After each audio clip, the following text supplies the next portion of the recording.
નામ જયંતિભાઈ વિઠ્ઠલભાઈ દેવગણિયા. હું પૂણા ગામ મસ્તીનાપુર સોસાયટીમાં રહું છું.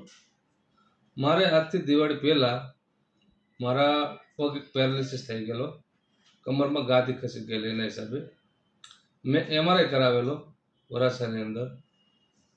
3-4 ડૉક્ટરના ઓપિનિયન લીધા. બધા ડૉક્ટરોનું કહેવું એવું હતું ઓપરેશન છે.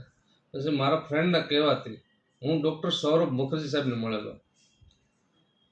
એમણે પણ મને ઓપરેશનનું સજેશન કરેલું. એમની પાસે મેં ઓપરેશન કરાવ્યા બાદ મારા લેફ્ટ સાઈડનો પગ કમ્પ્લીટ થઈ ગયો છે. 100% રિકવરી છે. આજે હું મારા ડાયમંડમાં વર્ક કરું છું. 1.5 મહિનાથી વર્ક ઉપર જાઉં છું.